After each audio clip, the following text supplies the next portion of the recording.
또 주님 앞에 찾아놓은 우리 모든 어르신들, 또 우리 모든 성도들 심령 가운데, 가정 가운데 하늘의 은혜와 긍휼과 위로와 치유하심이 충만하게 임하시기를 축복합니다. 인도의 선교사 히말라야 산맥을 오르내리면서 하나님의 교회를 세웠던 믿음의 사람 쓴다 시잉은 하루는 이런 말을 했어요. 여러분, 나는 최고의 신학교를 나왔습니다. 그러니까 옆에 있는 사람들이 어떤 신학교냐고 물었을 때 그가 대답합니다.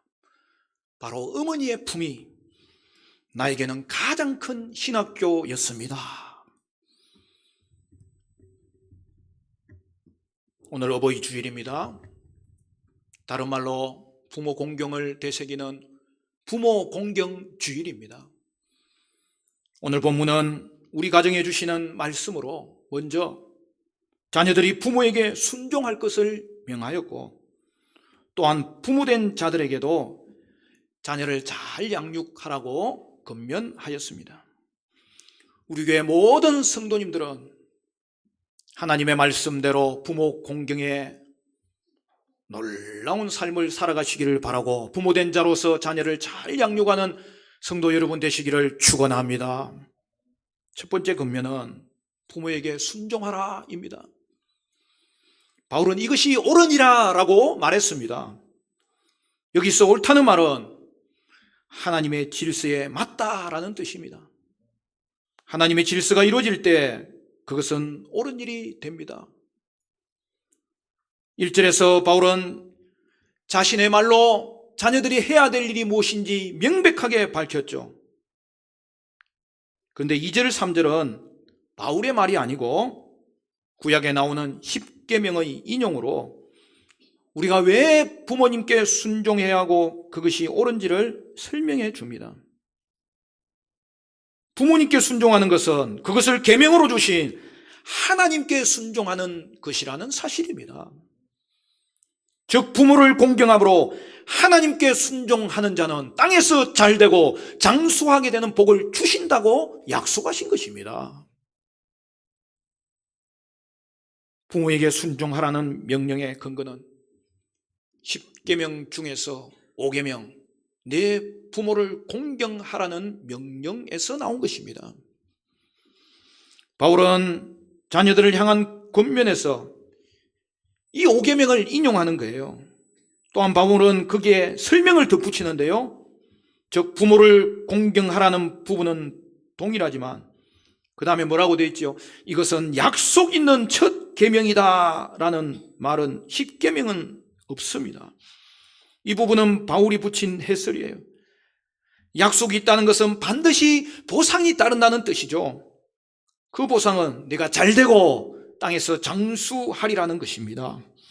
10계명의 1계명부터 4계명은 하나님께, 5계명부터 10계명은 사람들 사이에 관한 계명인데, 여러분 5계명에만 보상이 담겨져 있어요.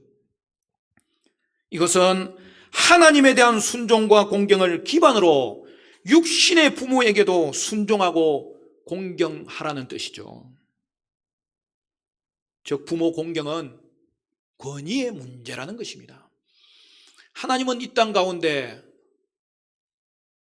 권위를 세우셨는데 하나님의 권위에 순종하듯이 하나님이 세운 권위들, 특히 부모에게 순종하라고 명하신 거예요. 또한 내가 자녀로서 부모님을 잘 공경하는 것과 같은 원리로 자녀들도 잘 양육하라는 것입니다. 첫 번째 복이 뭐죠? 내가 잘 된다는 말의 의미가 뭐죠? 이것은 인과관계를 설명하는 것이 아닙니다. 예를 들어 주일에 교회에 가서 열심히 예배했죠? 교회에 가서 열심히 예배했으니까 내일부터는 내 사업이 잘 풀릴 것이다. 그런 말이라든가 내가 오늘 교회에서 열심히 봉사했으니까 내일 시험에는 좋은 결과가 나올 것이다. 여러분 이런 뜻은 아니라는 거예요. 물론 순종하는 자에게는 하나님이 때를 따라 반드시 은혜를 주십니다. 그런데 우리가 이 땅을 살아가는 것은 우리를 청지기로 세워주신 하나님 앞에서 감사하며 성실하게 살아가야 되는 거죠. 그러므로 이것은 내가 하나님께 충성하면 반드시 하나님이 내게 상응하는 보답을 주실 것이라는 인과적 관계 보상을 의미하는 것은 아닙니다. 이것은 넓은 테두리 속에서 많은 일들이 잘 될 수 있는 토양이 형성된다는 거예요. 여기에 토양이라는 단어가 나오지 않지만 특별한 열매 맺는 신앙생활을 추구하다 보면 좋은 토양이 주는 영향력이 크다는 사실을 알 수 있습니다. 그러므로 여러분 가정에도 토양이 중요합니다. 교회도 토양이 중요합니다. 토양을 만들 때에 그 토양을 통하여서 잘 되는 일들이 계속 일어난다는 거죠. 여러분, 좋은 토양을 만드는 것은 말씀입니다. 이 말씀의 복이 여러분의 삶에 충만하게 임하시기를 축원합니다.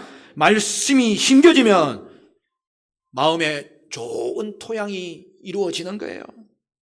30배, 60배, 100배 열매를 당장 맺는 말씀이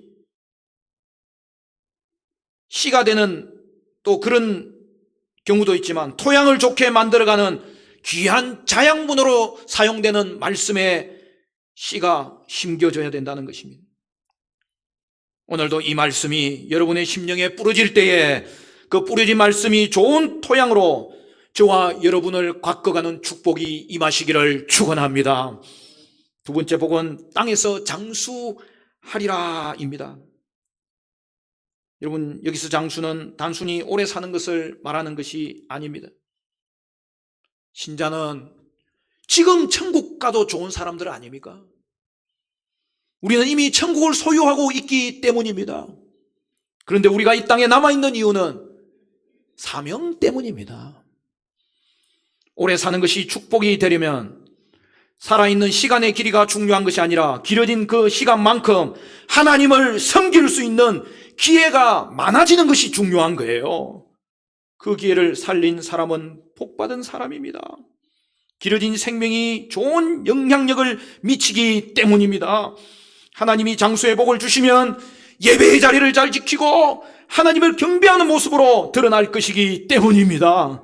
저분이 있어서 우리의 예배가 살아난다. 그런 고백이 본인과 많은 사람들에게서 들려지는 걸 말하는 거예요. 그러므로 사랑하는 성도 여러분, 여러분은 노년에 본받을 만한 모범을 많이 보여주시기를 바랍니다. 내게 주시는 그 기회의 시간을 많이 잡을 수 있을 때에 복이 된다는 사실입니다. 또한 우리의 장수가 복이 되는 방법은 나 혼자 하나님을 믿고 끝나는 것이 아니라 누군가가 이 믿음을 계승하는 것이지요. 본문에서는 자녀들이 그 믿음을 계승할 수 있게 하는 것이 복이라고 말씀하셨습니다. 6절을 보면 주 안에서 부모에게 순종하라 하였습니다. 먼저 자녀들이 주 안에 있어야 될 것을 가르쳐주고 있는 거예요. 여러분, 부모를 공경하면 부모님이 공경하는 하나님을 공경하게 되는 거예요. 그렇지 않습니까? 부모에게 순종하는 사람은 그 부모가 순종하고 있는 하나님을 순종할 수밖에 없는 거예요. 그렇게 믿음을 부모에게 받은 성도들은 또다시 그 믿음을 그들의 자녀들에게 전수할 수 있어야 되는 거예요. 목회를 하다 보면 기도의 은사를 받은 분들이 많은 것을 볼 수 있습니다. 그런데 이분들에게 하나같이 공통된 특징이 있는데요. 기도하는 어머니에게는 그것을 계승하는 딸들이 있더라는 사실이죠. 사랑하는 여러분, 장수가 복이 되는 것은 신앙이 좋은 모습으로 전수되는 것을 보는 것입니다. 그렇다면 구체적으로 부모님을 공경하는 방법이 무엇일까요? 부모를 공경하는 방법은 두 가지로 요약될 수 있다고 생각해요. 첫 번째로는 잘 들어드리는 것입니다. 순종하는 것은 먼저 잘 들어드리는 것입니다. 모든 잔소리를 잘 들으라는 말이 아니죠. 여러분, 말은 간결하게 하는 것이 좋습니다. 노력하지 않으면 점점 말이 많아지는 것을 볼 수 있습니다. 내가 부모를 공경한다는 것은 부모님이 전달해주고 싶은 이야기를 존중하고 소중히 여기고 붙들고 있는 것을 말합니다. 우리 부모님이 나에게 이것을 전달해 주셨습니다. 이렇게 살라고 전달해 주셨습니다. 이렇게 신앙생활 하라고 전달해 주셨습니다. 라는 것을 붙들고 살아가는 거예요. 두 번째 방법은 부모님이 내 부모님인 것을 기뻐하며 감사하는 거예요. 이것은 부모로서 가장 크게 공경을 받는 모습입니다. 하나님이 최고이십니다 라고 말하는 것은 하나님께 영광이 됩니다. 마찬가지로 하나님이 제게 주신 육신의 부모님으로 이 부모님 허락하신 것이 너무 감사합니다. 이분들이 최고입니다 라고 고백할 수 있을 때에 부모를 향한 공경의 마음이 잘 드러나는 것이죠. 사랑하는 여러분, 오늘도 어버이 주일을 맞이하여 우리가 어버이 주일은 늘 어버이날 뒤에 지키기가 쉬운데요.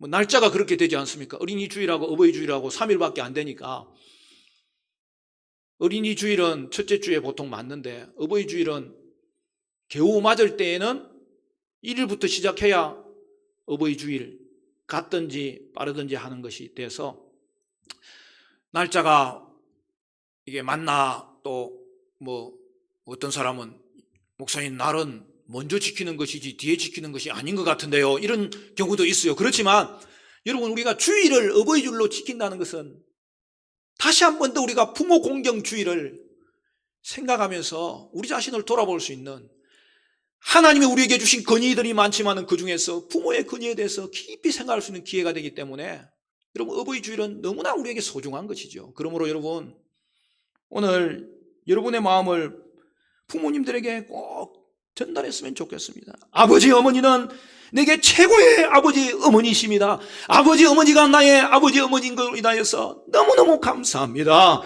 여러분, 이런 마음의 고백이 전달될 때에 부모님을 공경하는 일이 이루어진다고 저는 믿습니다.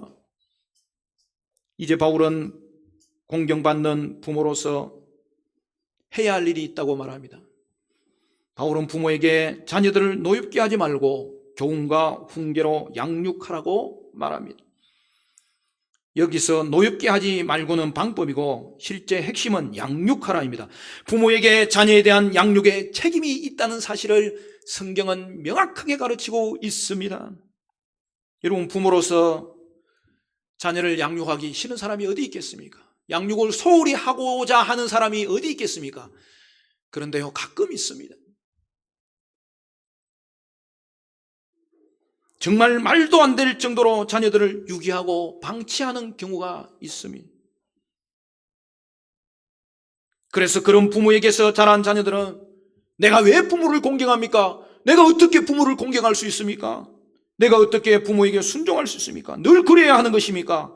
내가 받은 상처는 너무나 큽니다 라고 말하는 경우가 있습니다. 그러나 그분들에게도 하나님께서 치유해 주시는 역사, 하나님께서 마음을 바꿔주시는 역사가 일어나게 하실 줄 믿습니다. 오늘 본문도 아비가 자녀를 노엽게 할 수 있다고 선포하잖아요. 그게 사실이거든요. 그래서 자녀를 노엽게 하지 말라고 한 거예요. 대체로 지금 50대 접어든 분들은 아버지들이 굉장히 가부장적인 영향력을 행사하여 상처를 받은 경우가 있을 수 있습니다. 그런데요, 특별히 로마 시대 당시의 상황을 살펴보면 우리나라 50년 전보다 훨씬 더 가부장적이었어요. 운운에 의하면 로마 시대의 아버지들은 자식을 감금할 수도 있고 체벌할 수도 있고 아주 심하게 모욕으로 꾸짖을 수도 있고 노예로 팔 수도 있다고 되어 있어요. 심지어 죽일 수도 있다고 되어 있어요. 그래서 어떤 문헌에서는 아버지가 아들에게 가지고 있는 권한은 주인이 노예에게 가지고 있던 권한보다 더 컸다고 주장하기도 하였습니다.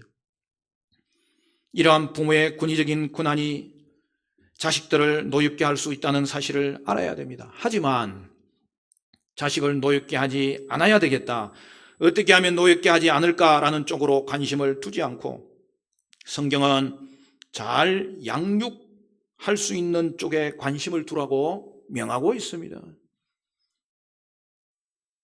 지금도 늦지 않았습니다. 어떤 분들은 자녀와 함께 이제는 늙어가는 상태에 있는 경우도 있을 것입니다. 그러나 그런 부모님들도 자녀를 계속 양육할 수 있습니다. 자녀 양육은 우리가 이 땅을 떠날 때까지 계속 되어야 되는 일입니다. 여러분, 이것을 잊지 마십시오. 또한 자녀라면 나이가 많이 들어도 부모로부터 양육받아야 한다는 사실을 잊어서는 안 되는 거예요. 그래서 어머니가 부르면 예 어머니라고 공손하게 답하면서 들을 수 있어야 되는 거예요. 여기서 양육하다라는 말은 영양분을 제공하다라는 뜻입니다. 영양분을 제공해서 튼튼하게 만들어준다는 것입니다. 자녀를 양육해서 튼튼하게 만들어주는 것이 이 땅에서 부모가 가져야 될 책임이라는 거예요. 자녀 양육은 교훈과 훈계를 통해서 이루어집니다. 여기서 교훈은 하나하나 따라갈 수 있도록 실제 예를 보여주면서 가르치는 것을 말합니다. 훈계는 정신을 차리도록 깨우쳐주는 것을 말합니다. 특별히 어린 자녀들에게는 교훈적 하나하나 가르쳐주면서 예를 들어서 그들을 가르쳐주는 것이 너무나 필요합니다. 다그치는 것이 아니에요. 여러분, 자녀들을 어렵게 만들지 않으면서도 교훈할 수 있습니다. 알아들을 수 있도록, 깨달을 수 있도록 적절하게 말해주는 것이 훈계인 것입니다. 저희 부모님도 생각해 보면 우리 아버지는 엄하셨어요. 우리 어머니는 인자하셨어요. 그런데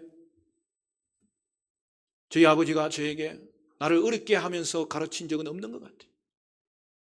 세밀하게 가르칠 때에 그 속에 있는 의미를 깨달을 수 있었고, 그것이 오늘 저와 여러분에게 자양분이 되는 거예요.